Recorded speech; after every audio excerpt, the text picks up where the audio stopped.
Mets hosting the Phillies, and the Mets are minus 130 on the money line. The Phillies are plus 110. Over under 8.5 runs. The Phillies, getting a run and a half on the run line, are minus 170, meaning if you bet them that way and they win this game outright, you win. They lose by one, you win. And the Mets, laying a run and a half on the run line, are plus 140, meaning if you bet them that way, they have to win by two. Now, head to head, the home team is 6-4. The Mets are 8-2 against the Phillies in their last 10. The underdog has won the last four games they've played against each other. The underdog is 6-4 on the money line. The underdog getting a run and a half on the run line is 7-3. There have been four one-run games in their last 10 meetings. The over is 6-4 in their last 10, and the over 8.5 runs is 6-4 as well in their last 10. And the wind is blowing out towards left center field.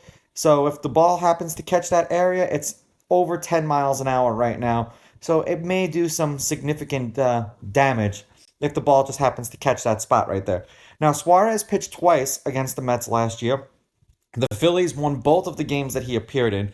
2 2/3, 3 runs, 3 earned. They won that game 5-4. That was in Philadelphia. 7 innings, 1 run, 1 earned. They won that game 2-1 in New York. The Phillies are 2-1 as a team with Suarez on the mound. He's averaging 3 2/3 innings pitched and 4.3 strikeouts per game in those games. Senga did not pitch against the Phillies last year. I believe he was in Japan, and he hasn't pitched against them yet this year. They are 6-3 as a team with Senga on the mound. He's averaging 4 2/3 innings pitched and 6.1 strikeouts per game in those games. So he's one of these guys that, depending upon where the over/under is for the strikeout line, you may want to consider taking it over. If it's 6.5, you might want to go under. If it's 5.5, he's right there on the cusp. The last game that they played against each other, the Mets won 10-9. The game before that, the Phillies won 4-1. The game before that, the Mets won 8-2. And the game before that, the Mets won 7-2. That was a 4-game series in Philadelphia last year, and the Mets took 3 out of the 4 of those games. In their last handful of games overall, the Phillies are 2-2 in their last 4, and they are 5-5 in their last 10. 13 runs, 10 runs, 3 runs, 15 runs. 5 runs in a loss, 6 runs in a win, 2 runs in a win, 4 runs in a loss. Those games were against the Braves. For the Mets, they've dropped their last 2 games. They're 2-2 in their last 4 and 6-4 in their last 10.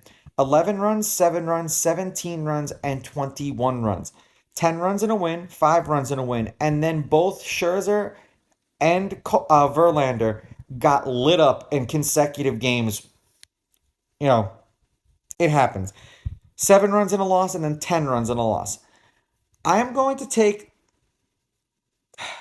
My head is telling me to take the Phillies in this game as an underdog, even though the Mets have dominated the Phillies.